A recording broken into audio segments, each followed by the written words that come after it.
And welcome back to a new Lead with Confidence. I'm your host, JP Warren.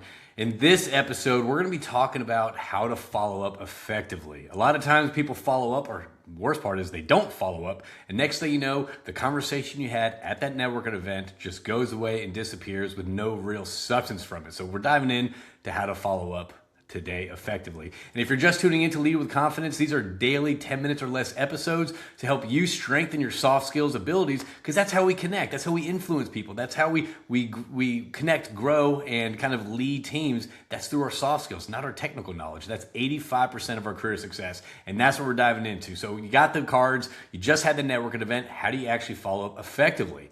A lot of times people go back and default to either number one, you just put the cards on your desk and they just kind of collect dust. I'm guilty of that.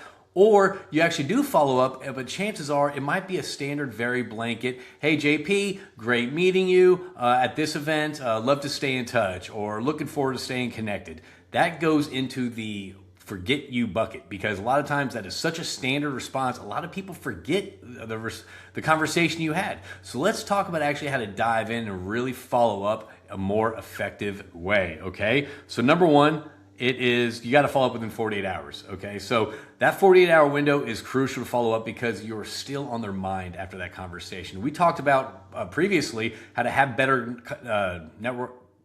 conversations at networking events. Now we're talking about how to actually follow up better so those conversations stick. So within 48 hours, make sure you're following up, okay? Because you wait too long, they're going to forget the conversation, and then again, you're not going to be on the top of their mind to actually continue the conversation after you follow up. The second thing is, don't do it via email. Don't do it via LinkedIn. Obviously, I want you to connect with those people that you're meeting at networking events, but don't send the message via LinkedIn. Send it via email. Have the email as kind of the home base, because number one, that you can provide, you have their contact information, but also you're providing them your contact information. Kind of makes it more official.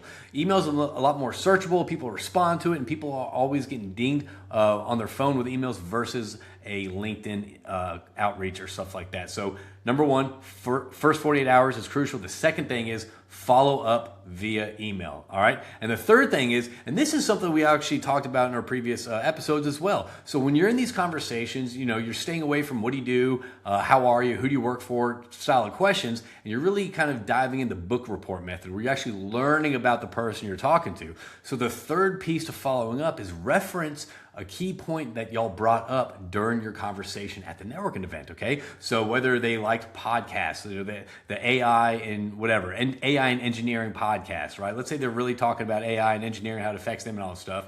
Reference that. Hey, listen, I just heard this great podcast about what we talked about. I want to share this with you, okay? And the fourth thing you have to do is understand the close that you want to do. Is this one of those things where you just want to meet this person, keep them on your radar, keep them in your network for future conversations, or is it a person you want to talk to and actually carry on the conversation for that next step, for that coffee meeting, okay? So understanding the two closers to your follow-up is important as well. If this is someone that was just good to meet, and it was a great conversation, and there's real no potential business or personal kind of interactions from that, just have that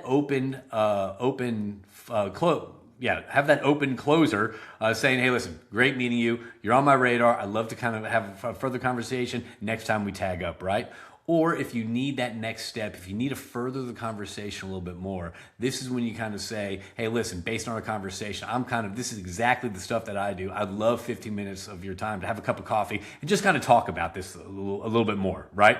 Again, that does not lead to pressure. You're not trying to pitch. You're not trying to close. And every time you're having a conversation with this person, don't think about you're trying to pitch or close a deal. All right. Think about what conversation do we have to have that next conversation. So you're always thinking about that next meeting or that next conversation to have with this person versus that transactional, hey, I want to work with you. I want to close this deal. Okay. So first 48 hours is crucial. Number two, lead with your email. Number three, reference a point of the conversation that they brought up. So whether it was something personal about them, or maybe they kind of talked about the challenge, or maybe they talked about the speaker. They're really they love the speaker at this networking event, right? Maybe you can share something with them from the speaker from a previous event or something like that. And again, when you're asking for a close to follow up, understand, hey, this is just a great person to be on my radar, or I want to continue this conversation a little bit more down the road. All right. So I think, let's see. Yeah. So I would say this before you write that email, understand the close first, and then lead with some,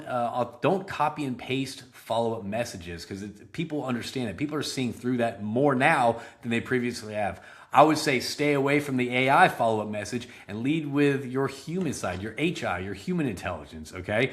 Even if some grammar mistakes in there, people are gonna dive into that a little bit more than an AI generated prompt. So that's what we have on today's Lead with Confidence. We're talking about networking. We just wrapped up a couple episodes on networking, and we're gonna be talking about that for the next 2 or 3 episodes. So thanks for tuning in. If you enjoyed this, feel free to go out there and share it, comment, or leave a review or something like that. I love seeing people share this and download it. Just kind of helps them in their careers. So thanks for tuning in, and we'll see you soon.